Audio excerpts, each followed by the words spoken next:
So when we say women have always worked, when we say it about white women, we're saying one thing through time. When we're saying it about black women, we're saying something else. So even though we say things like, you know, a far larger proportion of African American married women have been in the labor force through time,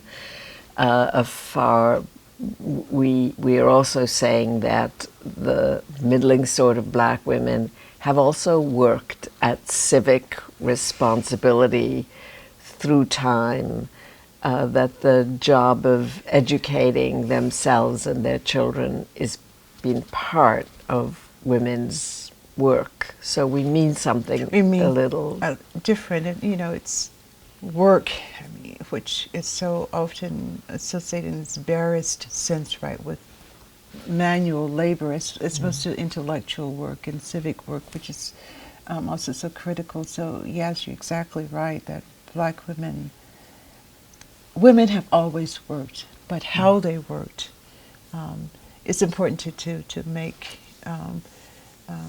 some distinctions about that and to understand.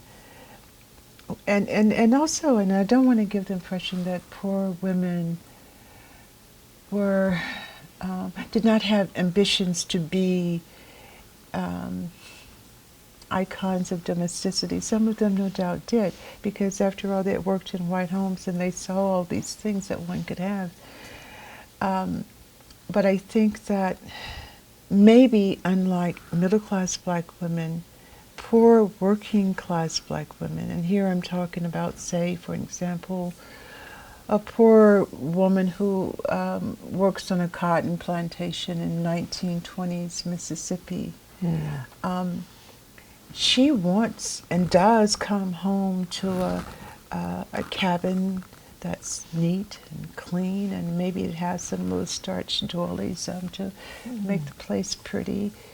But her ideology, her thinking around this question of uplift and domesticity has to be different from a black woman who's grown up in New Orleans or Philadelphia or Boston, a middle-class black woman for whom that is part of their identity. I think that a poor black woman in Mississippi is not thinking, if I have a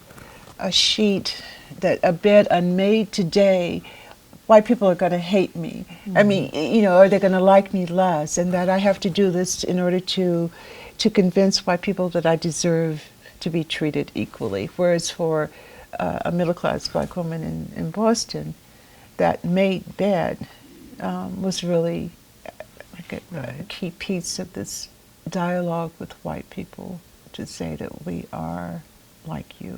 But I would think the made bed for the poor woman, the poor black woman, would also be a question of dignity and self-esteem. It would. And I think, and I learned this firsthand from living around as a child, spending summers with rural women, that, you know, these things were, I mean, a clean house was like, you just, something you just didn't mess with. That was to be taken for granted. You know, that your home was like a dewdrop inn was the way in which they always talk about, well, you know, my house is like dewdrop inn. And so yeah, it was a question of dignity, but that dignity or desire for dignity was not as correlated, I think, with a desire for white affirmation, maybe, as it was for middle class. Right. Yeah. That's an interesting distinction. So for poorer women, it was associated simply with a desire to feel good about oneself, right. You know, to feel as though one could be a person in the world. It's just like when I talk about clothing, you know, like when I read about a woman who, when freedom came, she bought some fabric to make herself a dress and to many a historian, that would seem like a foolish thing to do, to be the first thing you do when freedom comes, instead of like taking that 50 cents or a quarter and putting it up to buy some land. But for her, it was so expressive of this newfound freedom that she no longer had to wear a hand-me-down dress. She no longer had to wear a dress that her master and mistress bought the cloth for, and it was some ugly cloth, and it didn't fit. And to me, that's just as important for these people. That the little things count when we get up every day.